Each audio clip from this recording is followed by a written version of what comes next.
It's time for Tennessee Prime, an inside, in-depth look at Tennessee football through the eyes of those that wear the orange and white. Fried up each week by Gus's world-famous fried chicken. Hosted by the sports animals Jason Swain and VolQuest Austin Price and Brent Hubbs. Welcome to Tennessee Prime.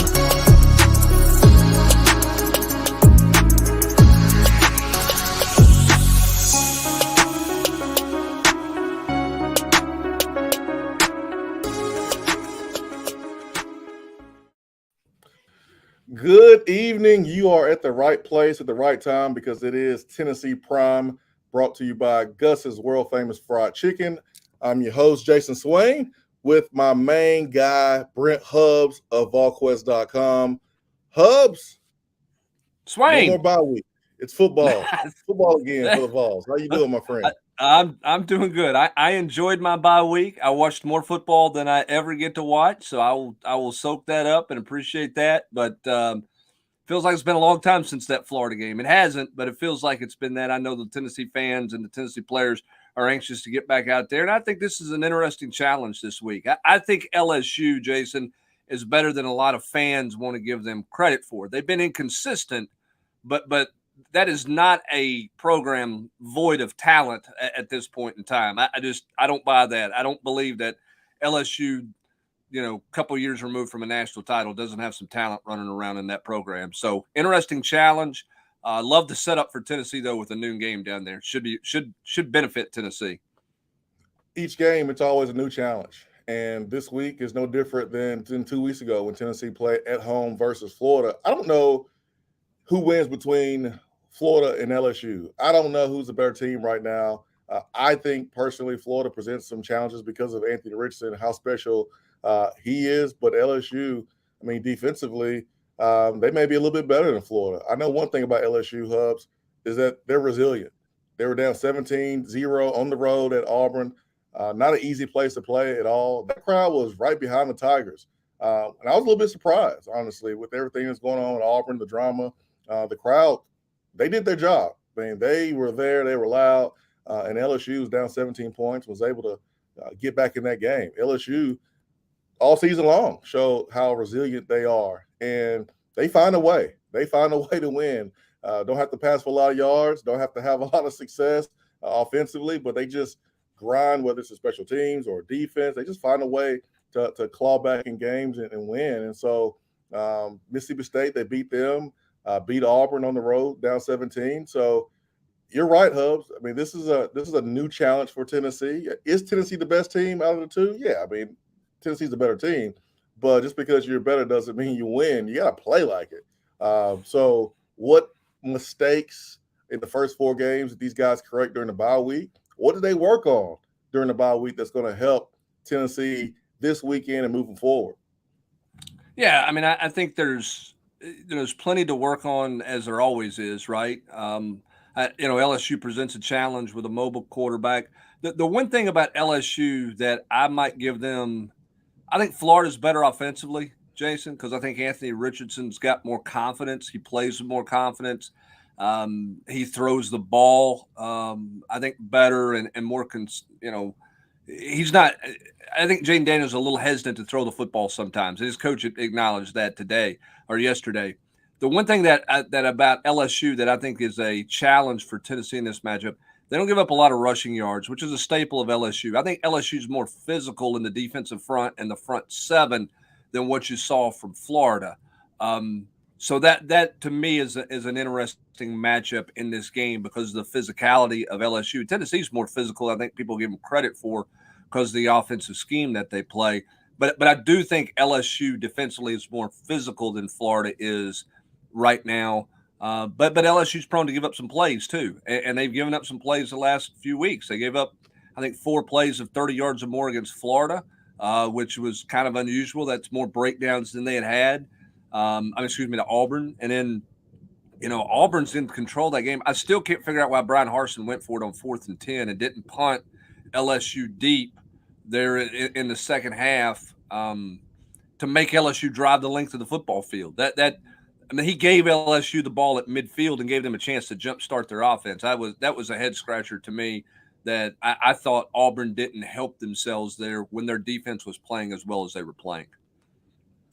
Yeah, Brian Harsin may be ready for that buyout life. I mean, I heard it's good, so he may be ready for it. I didn't understand the call either. It's check writing season in college football, though. I mean, really. I mean, you got one of two ways to go, right? You're either writing checks for people to go away, or your guy's doing really well, and you got to write a bunch of checks to try to keep them. Okay, and that's where you're at right now in this time of year, and we're getting a jump start on the we're going to pay you to go away season than what we normally see, which I think is interesting because I think a lot of these schools are giving interims a chance to really audition for the job. It's a little bit of the Orgeron treatment from a few years ago at LSU where they gave him a chance to go win the job. I think that's the case at Wisconsin. I think that could be the case at Georgia Tech. Probably not, but maybe, since they upset Pitt. I mean, Trev Alberts from Nebraska, and I know that's not what people want to listen to Tennessee Prime about, but I think this is interesting, Jason. He's in the locker room dancing and celebrating with his interim head coach.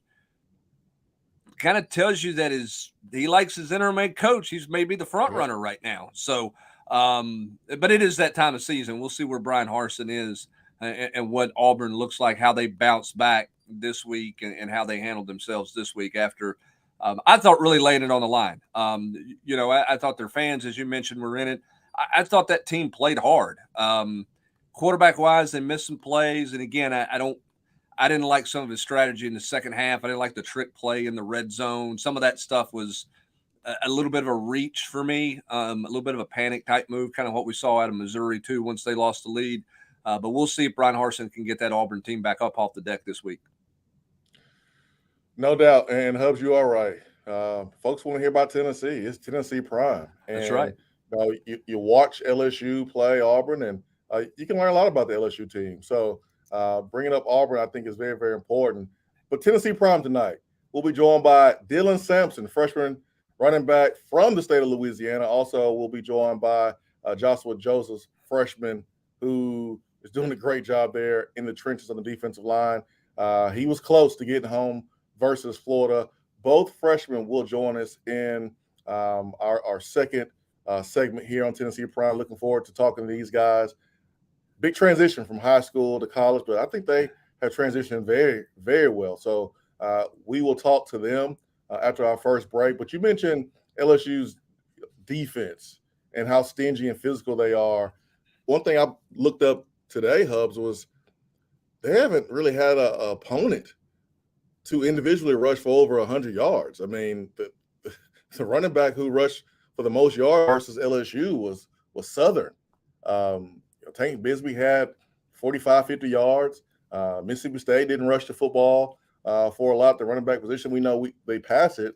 Florida State didn't have a rusher go over 100 yards or anywhere close to it. So, for guys like Jabbar Small and Jalen Wright, getting close to 100 will be something that no one else has done versus LSU and their defense. Now, Hendon adds another dimension because he's a quarterback and he's coming off a 100-yard game. But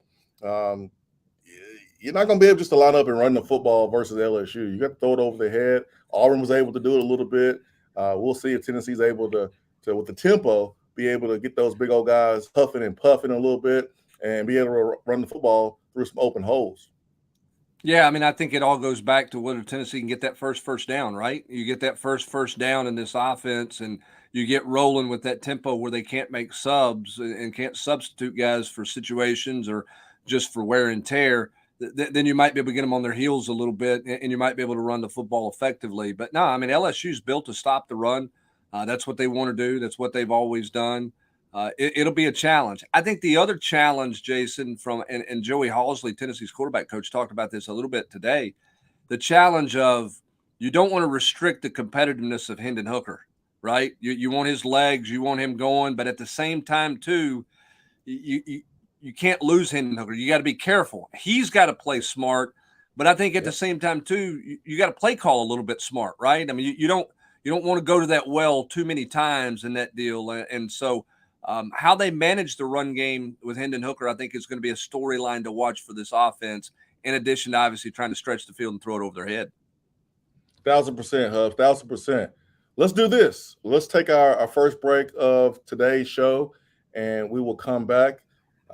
Joining us will be Dylan Sampson, running back, freshman. Also, Joshua Joseph, edge rusher, freshman. Both guys are some of the GMs in this class. They're doing a great job contributing early in their career here at the University of Tennessee, and those fans are very excited about their future here on the Hill. So Brent Hubbs, VolQuest.com, Jason Swain, 991 The Sports Animal, right here on Tennessee Prime.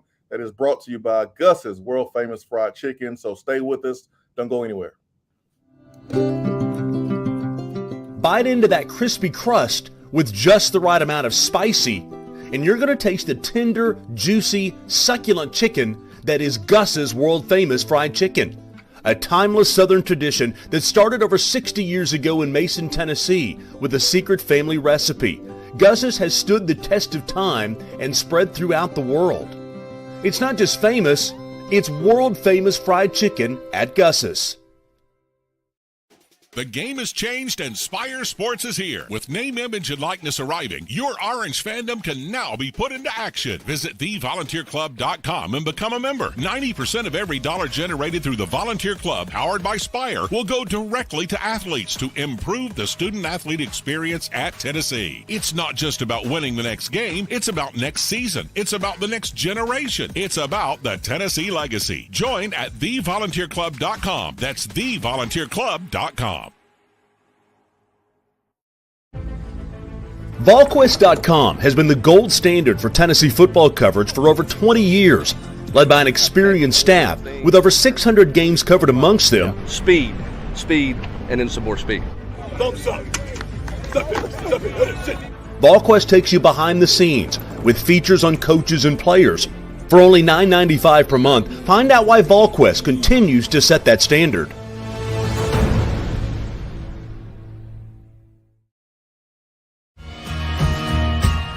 Locally owned, Gus's is located on Sutherland Avenue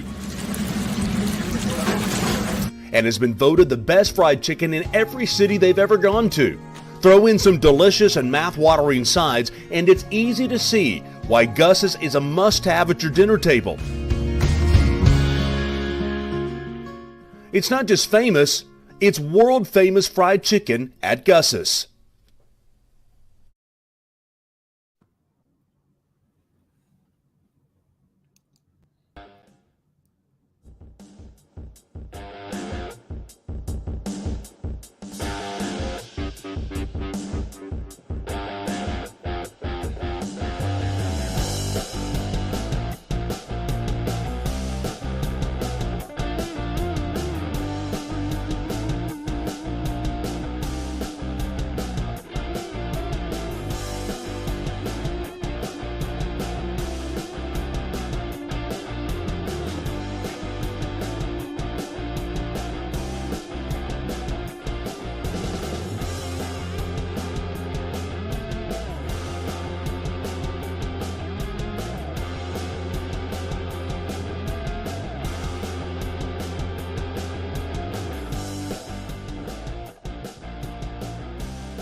Welcome back, everyone. Tennessee Prime, brought to you by Gus's world-famous fried chicken, joined by my man Brent Hubbs of VolQuest.com. I'm Jason Swain, 99.1 The Sports Animal. And when you go to Gus's, you got to get the fried catfish, too. It is to die for, Hubbs. It's something else. Oh, it's legit. It is legit. We get a couple of sides to it. One of my favorite places, my son and I, that's our go-to when he and I hit the road looking for someplace to eat.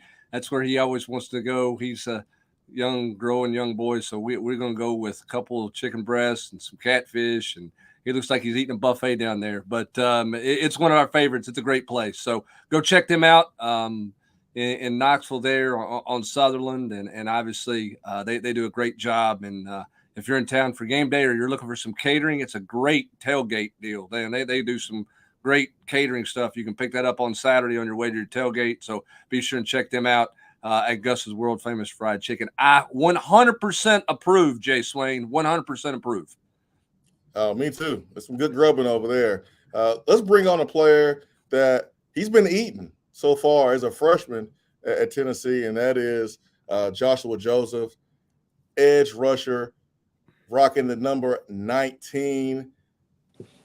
He is the future here on the defense of line there in the front seven, getting to the passer. Was close against Florida, but had a really, really good game. Joshua, good evening, sir. Good evening. What's going on? Oh, man, everything, man. We looking forward to seeing you play again this weekend. And, man, you had a chance to do a little media earlier this week. How has it been being in Tennessee and all the cameras, all the reporters asking questions, just the attention that you get at Tennessee? How have you been able to adapt? I mean, I'm still getting used to it, honestly. I'm not used to all the cameras in my face and like all the attention that I'm receiving now. But it's good. I love it, honestly. I feel blessed and I'm thankful for the opportunity I'm in right now. Yeah, I mean, yeah, you're playing really well, Joshua. How much? And we talked about this a little bit last week when we hung out at the Emerald Youth deal, and you were hanging out with the kids and talking to them and some community service stuff. How much is the game slow? How different does the game feel to you right now than it did, say, Ball State when you got your first action, or even the first 2 or 3 weeks of the season? How does the game feel different for you right now? It's definitely slowed down. Like, I feel like when I go out there and I play, I'm having more fun for sure than I was against like Ball State when I was a little hesitant, but I was still performing and stuff. So yeah, it's definitely slowed down for me, no cap. Let's bring in Dylan Sampson here with us this evening. D Samp, is that the nickname? Yeah, that's what I hear. Yeah, that's what everybody call me. Yeah, most people. Well, that's what we're gonna call you then. D Samp, there it is, man. Well, wait a minute, wait. What does your mama call you? My mama, she kind of said it a couple of times, but she usually just calls me by my name. Okay, if your mama calls you Dylan, I'm gonna call him Dylan, Jason. That's right. just how it goes. I'm gonna call Dylan whatever he wants us to call him. So we'll call him Dylan, D Samp, whatever. He keep making plays like he did in fall camp. And we'll do whatever he wants us to do. Sampson, man, this week is special for you, man. Did you circle this one when you first decided to come to Tennessee? You signed to Tennessee. Was this game circled for you? It was. I mean, every game is like opportunity to play, get better. Show my skill set. It was just like crazy to me that when I committed. And I mean, they released the schedule for the next year. I was like, LSU on the list, and this is Baton Rouge, because like it's been a minute since Tennessee played LSU, and who knows when they'll play again. So like, I mean, I'm just ready. My family gonna be there. A lot of people that I know. So just going back home, seeing the city, just going playing in that environment. I'm ready. You know a lot about the Tiger Stadium, Dylan, and the culture down there. The environment down there with the fans. What's your advice to your Tennessee teammates about kind of what they're walking into and kind of what to expect down there? I mean, as far as like from the fans, I mean, it's probably gonna be crazier than than any other college fan base. I mean, it's not at night, so I mean that's when they really get crazy at night. So I mean, we got a day game, but they're gonna be talking. It's gonna be loud for sure. I mean, I heard that they sold out. I don't know if that's true, but it's definitely gonna be loud in that stadium. And as far as from the team, I mean, you're gonna have a lot of players that's gonna try to get in your head, talk trash. I know some people on the team, and I know how Louisiana boys play. So they gonna talk their trash, and they gonna hype up when they get a good play. So I mean, we just gotta stay focused, stay locked in, do what we've been doing as far as on offense and defense, and just keep playing. I want to ask this question, Jason. I don't mean to jump in front of you here, but I want to say, because I want you to answer this too, Jason. Dylan, you and Joshua, you were coming off an open date. I mean, you had a week here, and a lot of us on the outside wonder how different an open date is for a young guy compared to an older player, what you try to accomplish in the open date. How important was it for you guys to have a week without a game to either catch your breath or to focus on some fundamentals, techniques? How did you handle the open date? And Jason, you can comment on this as a former player as well, as to what's the key to maximizing an open date. Joshua, why don't you start? I feel like the way I handle my open date was just relax, take care of my body, recover more than I would because I had more time, and really just get into the playbook more and study LSU more, honestly. And that's how it is, honestly, with me. What about you, Dylan? Well, I had to take real advantage of it because I was out during Florida, so it was really a blessing in disguise, I guess. I was rehabbing, constantly, almost all time throughout the day. So the main thing for me was just trying to get back physically right, physically healthy to be able to go out and function in this offense. And also, it gives us 2 weeks to prepare for, this SEC team that we're going to play in Baton Rouge. So, I just had to take advantage of it in every way. Yeah, my freshman year, I remember, we had played Florida early in the season. We went down to the Swamp. We beat them. I was a leading receiver in that game and was feeling good about myself, and I had the bye week, so I couldn't wait to go back home to Alabama. We had all orange jumpsuit with the Power T on it, the white Power T. It was Adidas. So, it was Adidas. But I remember going to the high school football game, and I was decked out in all orange, just representing, because I was, just trying to, show everybody back home that, I'm back, and look at me on TV. But that was really the first and last time I went home, honestly, during the bye. I wanted to stay. I wanted to heal. I wanted to prepare for the next team. And as a freshman, you kind of get a little homesick. You're ready to go home. But then you realize when you go home, all your friends and your homeboys and all the girls you used to hang out with, they're not doing the same thing that you're doing. And so you have different interests. And so you just kind of want to stay in Knoxville. Yeah. I got a question for both of you guys. Dylan, Jonathan Joseph. It's very, very, very important when you come in as a freshman that you have the right mentor. Obviously, you guys came here because you like your position coach, or you wouldn't be here.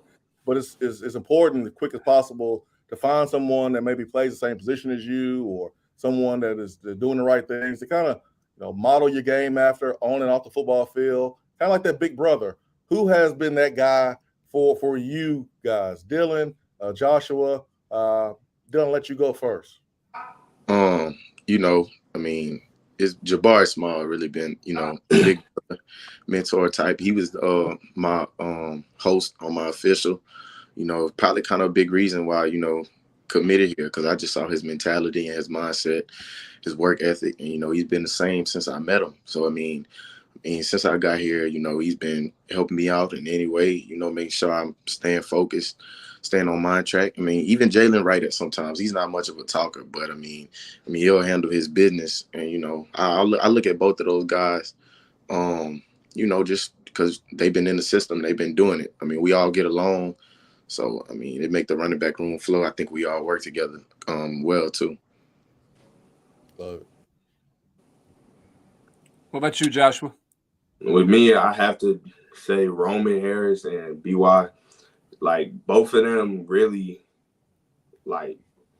every little thing I do that I can better, they point it out to me. They give me a heads up. They'll let me know what I should work on, things I should be looking at when I'm watching film, stuff like that.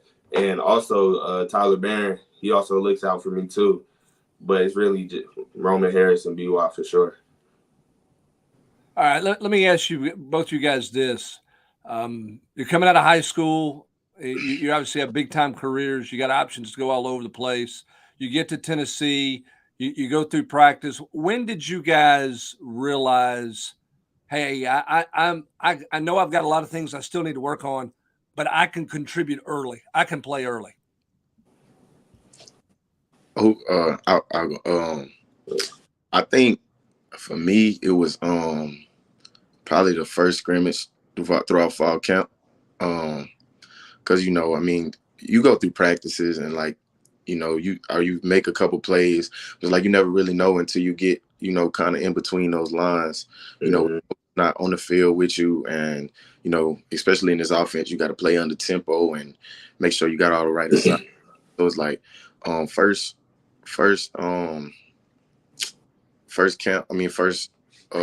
scrimmage we had,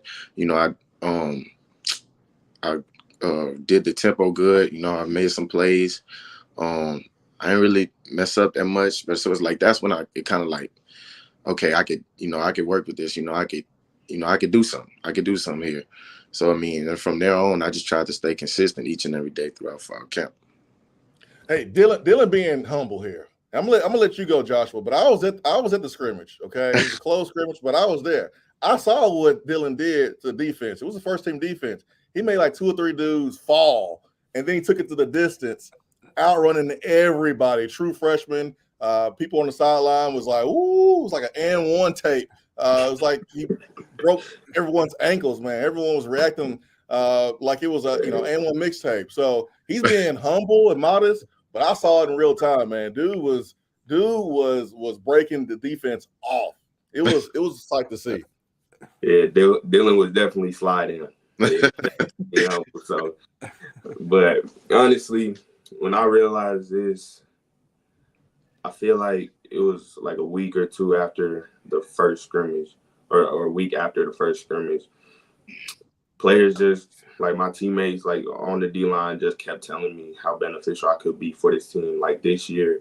Like, and they kept reminding me, like, if I just stay locked in, I could really do something this year, and I could really bring benefits to this team. So that's when I kind of realized, I was like, yeah, okay, it's time for me to like really lock in and stay focused and stay on my grind. So yeah.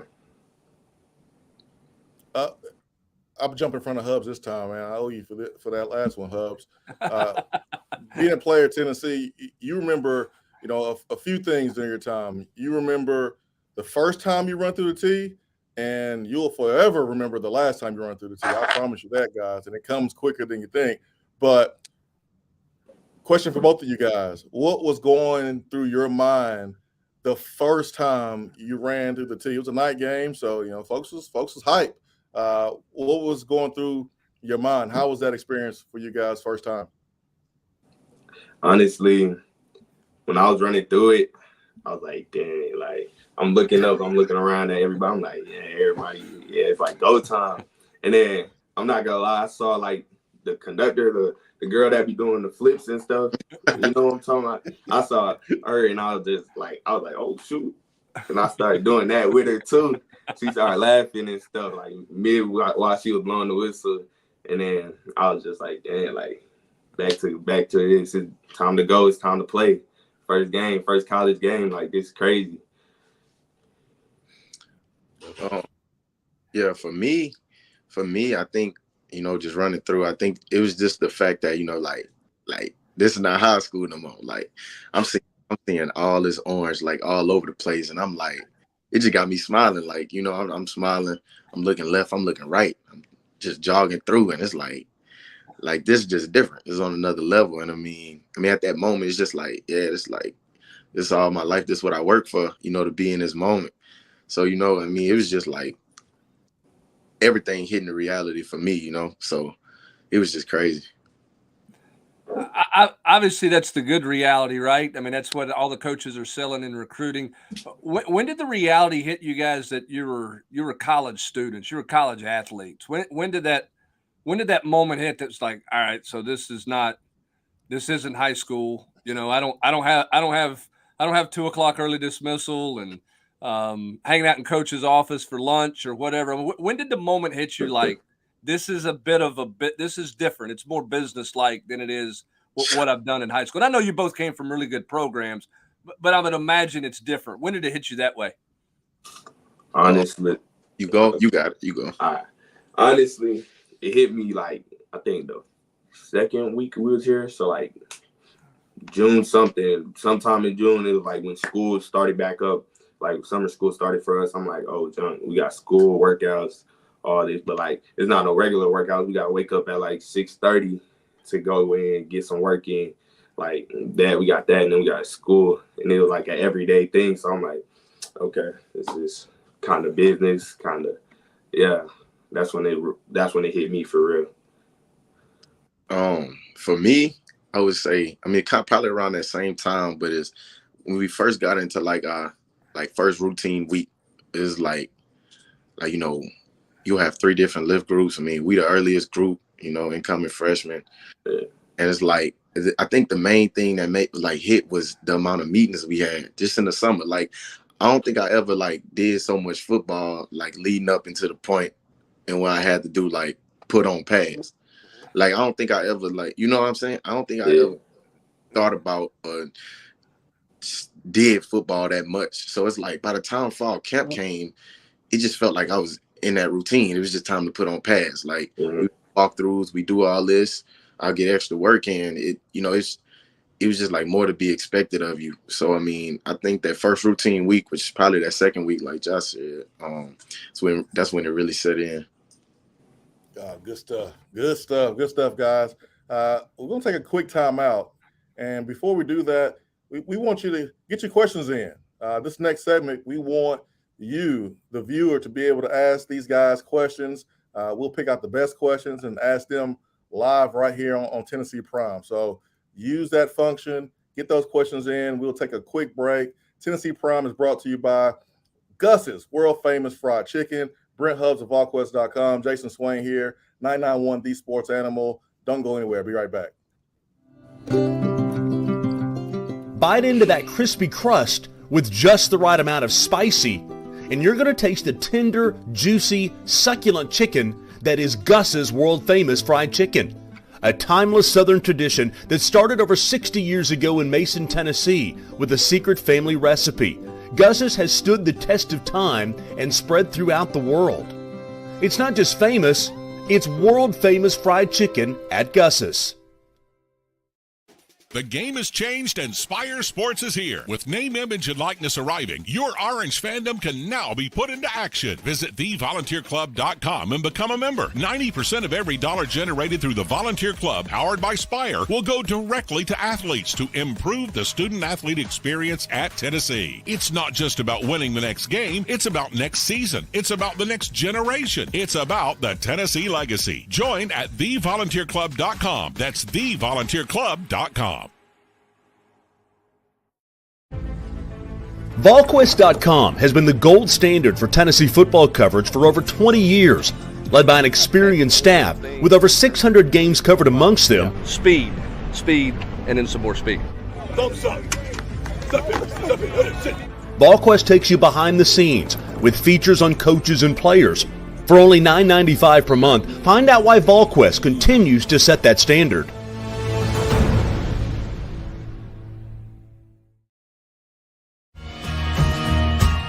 Locally owned, Gus's is located on Sutherland Avenue and has been voted the best fried chicken in every city they've ever gone to. Throw in some delicious and mouth-watering sides, and it's easy to see why Gus's is a must-have at your dinner table. It's not just famous, it's world-famous fried chicken at Gus's.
My favorite part of the show right here on Tennessee Prime, brought to you by Gus's world famous fried chicken, Dylan Sampson, running back freshman, Joshua Josephs, defensive edge rusher. He is also a freshman. Both guys are playing a significant role in the 2022 season. Favorite part of the show, the reason why is because this is what makes Vol Nation so special. It's the passion of our fans, and they get a chance to connect with our players and ask questions, and our players be able to answer those questions. No offense to you, Hubs. I love our first segment together, man. That bonding time with you is special. But this is the segment right here, my friend. All right, I'm going to get out of the way. It's your show. I'll sit back. I'll let you play 20 questions with these two guys. You ready? Well, let's do it. Let's do it. All right, yeah, man. Here on the comment section, Devin wants to know from you guys, how was the Vol walk every game? It's crazy. Just the amount of fans that's there, like in support. Everybody, and you're from week to week, you kind of get a little more people that start to know your name. So it's just like it's just hype from you. Like kickoff might be till 7, but it's like it gets the energy going and everybody going, all the love and support from Vol Nation. So it's just like a good start to the game day. It's like all the fans love and supporting you. Yeah, it's a good wake up call, honestly. Like when you walk through there, it's like, okay, we getting ready, you feel me? And I feel like the worst part of Vol walk for me was just leaving something I had to wear in my room or something, like I forgot to bring. That'd be the worst cap. Like yeah. I remember I left my shades last Vol walk, and I was just like, dang, I really wish I had my shades, but whatever. No. Stunner shades. Jason never forgot his stuff. He was. I mean, he might have. Jason might have changed wardrobes halfway through the Vol walk for all we know. I want to ask you specifically for you, Joshua. Crazy Nugs wants to know, what's your favorite pass rush move? Swim, spin, bull. You got a Deacon Jones head slap. What's your favorite pass rush move? What are you working on? Jason Swain says, "Don't give it away." Don't give it away. Don't give it away. Don't give us the good stuff. All right, I'm gonna give y'all my second favorite one, which is just a push pull, just like an easy push pull, get them out the way. And since my arms are so long, that's really beneficial for me. Like it comes natural when I do it. Okay. I love it. Ricky wants to know you guys' personal goals. You guys are team players. We hear it in your voice. We can tell, but you came to college, you were recruited by yourself. The coaches recruited you because they feel like they can offer you something, and you feel like you can come here and achieve that. What's some of your personal goals for this year, your freshman year, guys? This year, like I'm not really like a stat guy. Like I won't put up stats, but I don't really think about it often because I just want to go out there and execute game in, game out. So I think my main goal this entire year is just to be like contributing to offense. Like I want to get to a point where coaches trust me so much. I'm rotating in and out. I'm making plays. And we all working together. So that's my main goal from day one. Like earn a role in this offense and make big plays in big time games. So the stats will come at the end of the day. But that was my goal for my freshman year. My goal, honestly, and this one big major goal, is just to do whatever I can to help us get to Atlanta this winter. Honestly, it's pretty simple.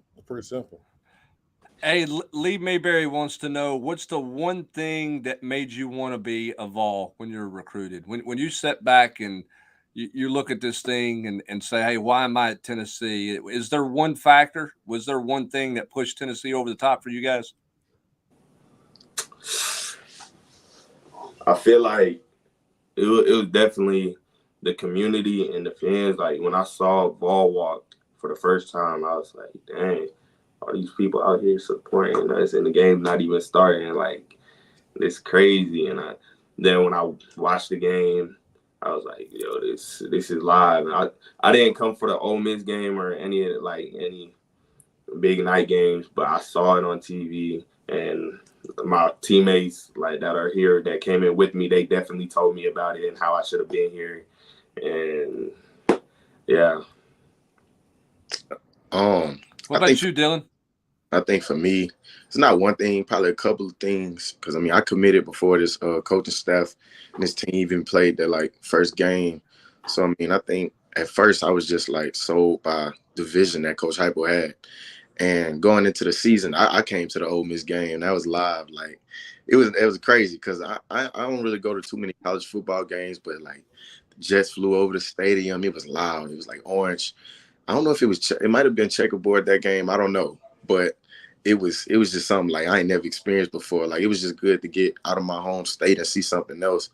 But the fan base was crazy, and it was just like watching this team like perform under a first-year head coach. Like, I mean, you can't look at the record last year and see how that season went. I mean, that team played good last year.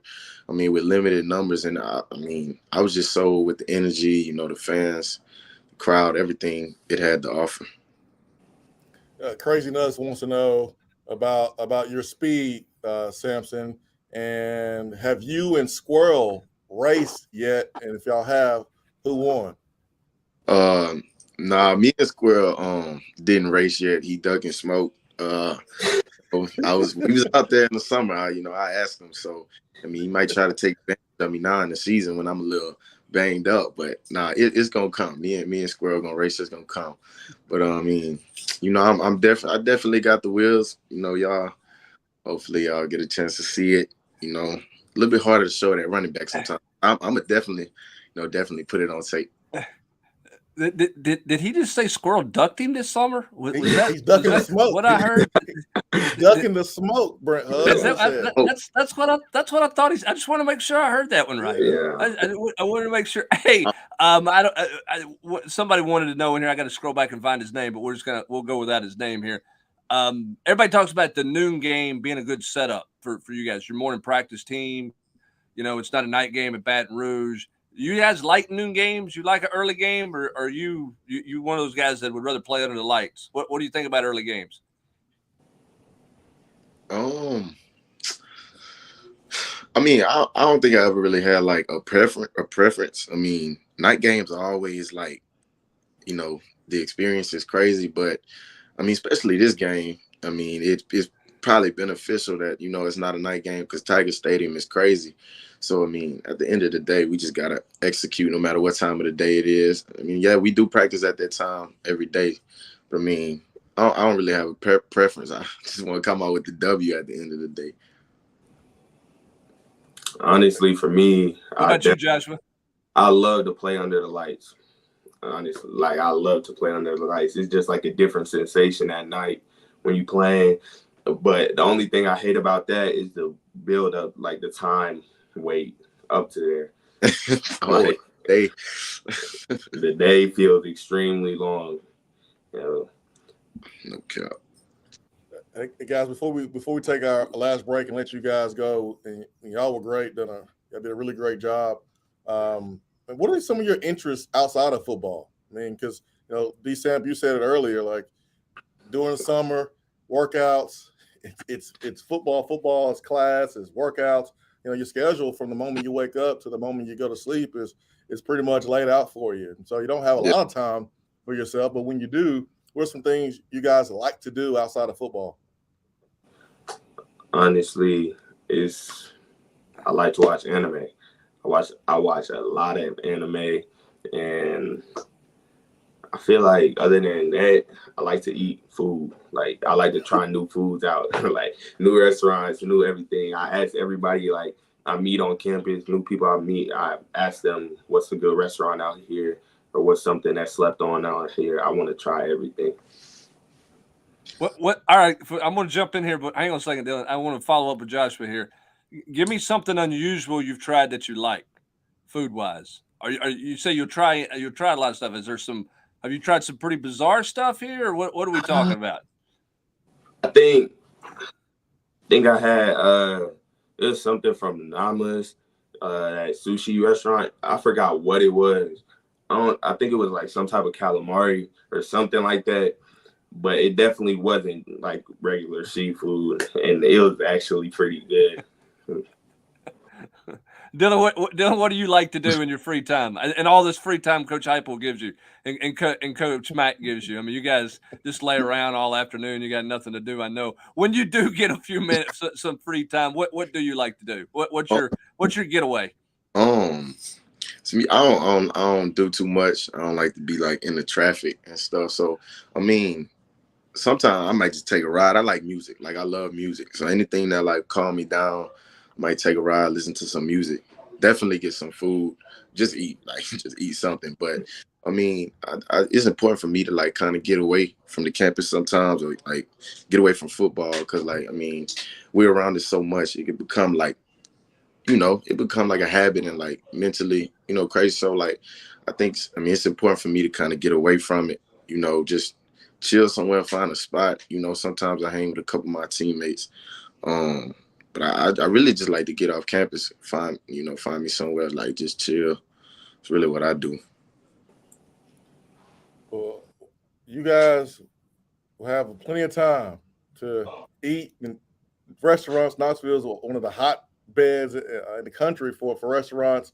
And Dylan, man, a lot of music in Tennessee, all different kinds. And you guys hopefully will be here for 3 more years after this year. The way you guys are playing, you might have the decision to make your junior year. But we'll take one day at a time. I know our fans are extremely excited about you being volunteers. You guys were awesome today. Look forward to seeing you guys this weekend. Ball out, have fun, sing in the locker room with your brothers. It's going to be a fun ride, and glad you guys picked Tennessee. And so you guys have a wonderful evening. We appreciate y'all joining us. Y'all did a good job. Thank you. Appreciate you. Thanks for having us. Oh, yeah. Absolutely. We look forward to the next time. And we're going to take a break. And then when we come back, Brent Hubbs and myself, we'll wrap things up, put a bow on the episode for this evening. Tennessee, LSU, top 25 matchup. It's going to be a good one, Hubbs. A new challenge every week in the SEC. Jason Swain, 991, D Sports Animal, Brent Hubbs, VolQuest.com. Tennessee Prime is brought to you by Gus's world famous fried chicken. Stay with us. Bite into that crispy crust with just the right amount of spicy, and you're going to taste the tender, juicy, succulent chicken that is Gus's world famous fried chicken. A timeless Southern tradition that started over 60 years ago in Mason, Tennessee with a secret family recipe. Gus's has stood the test of time and spread throughout the world. It's not just famous, it's world famous fried chicken at Gus's.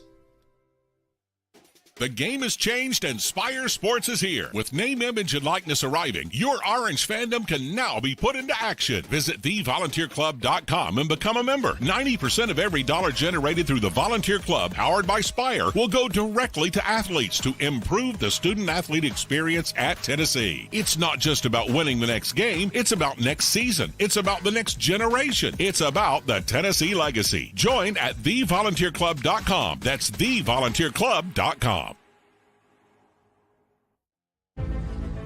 VolQuest.com has been the gold standard for Tennessee football coverage for over 20 years, led by an experienced staff with over 600 games covered amongst them. Speed, and then some more speed. VolQuest takes you behind the scenes with features on coaches and players. For only $9.95 per month, find out why VolQuest continues to set that standard.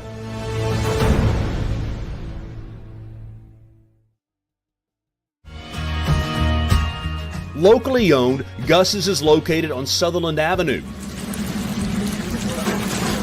and has been voted the best fried chicken in every city they've ever gone to.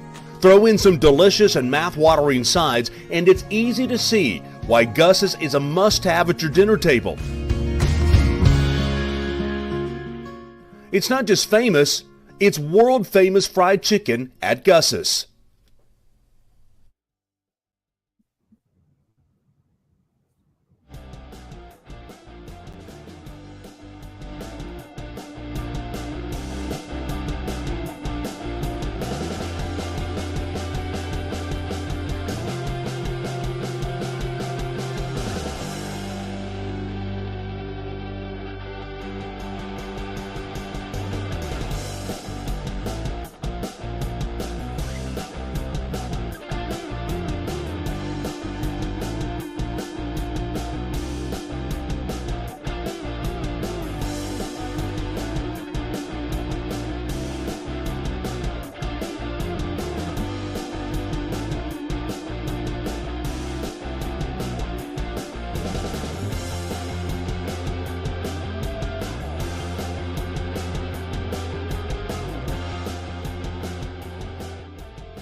when you're driving down Sutherland Avenue, you got to stop by Gus's world famous fried chicken. Just good eating. And don't forget, the catfish is to die for as well. Brent Hubbs, VolQuest.com, Jason Swain, 991, The Sports Animal, Tennessee Prime.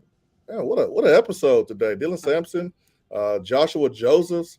These guys, you can see why coaches have trusted them to this point to play, man. Very, very mature. Yeah, absolutely. Both those guys got a good level head on the shoulders. I think both of them understand the process. I don't think neither one of them have had, some kind of crazy grand vision of some kind of, record-setting freshman season, but they want to contribute and they want to play. And I think both of them have shown that they have the skill set to do that. They both need to get heavier, and add a little weight. I was happy to hear both of them say they really like to eat because I think that's important to try to put some weight on, and they will do that. But you can understand when I hate the word culture, Jason. I think culture is overused in terms of it's just a word that people throw out there. But you can see how these two guys fit and how they will how they have fit in the locker room. Because of their maturity and the way they go about their business. I think both of them have tremendously bright futures if they stay healthy. And I think both of them have futures sooner rather than later. I mean, Joshua Joseph played 8 snaps against Florida, 2 quarterback hurries, knocked the quarterback down twice, by the way, on those 2 hurries, and had a tackle. It's pretty good production in 8 snaps. I think you're going to see him play more and more as the season goes along. And I think they want to try to use Dylan Sampson's speed. He's got to get healthy. He should be able to be available this weekend, Jason. But this is a tough game for running back because LSU is going to blitz from some different places.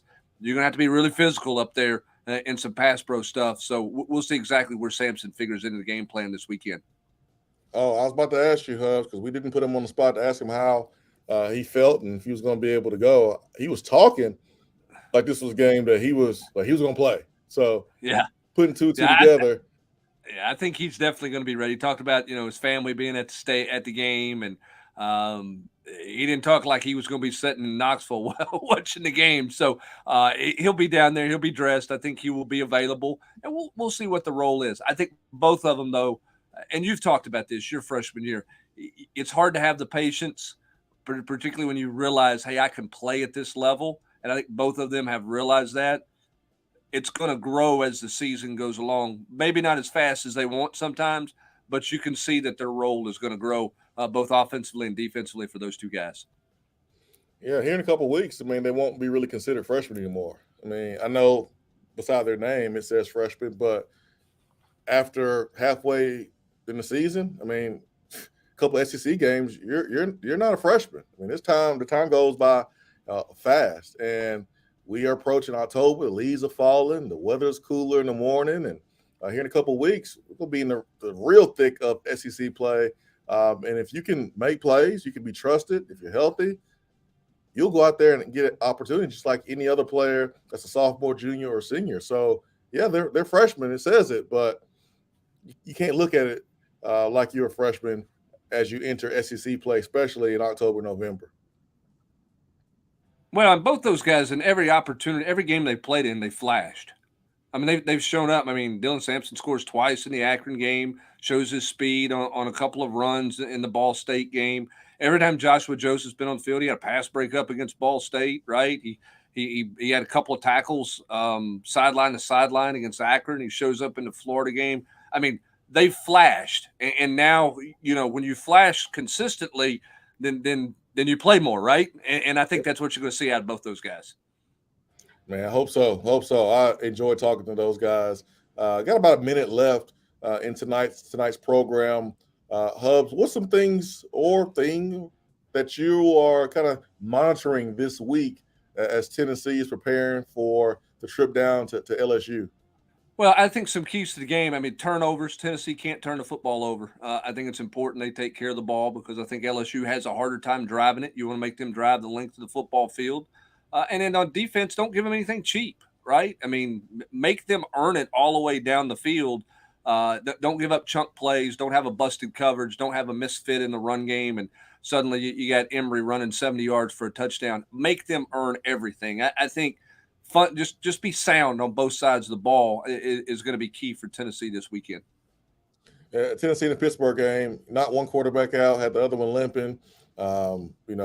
Hit Richardson a lot, but Richardson's a grown man, 235 pounds, all muscle. This guy from LSU, he's no Richardson as far as his build. How many hits can he take? That's going to be the question. So it'll be a good one this weekend. A lot more time to prepare. It's just Tuesday, so these guys have a lot more time to get new plays in, new concepts, and work on the strengths and weaknesses before we get to LSU. But that is our time for tonight's program of Tennessee Prime. It is brought to you by Gus's World Famous Fried Chicken, the man, the GOAT, Brent Hubbs of allquest.com. It was fun. That's you, my friend. I don't know about all that. I'm just old measly Jason Swain, 991 The Sports Animal. We hope you have a great evening. Thank you for being with us. We hope you had a good time. We'll do it again next week.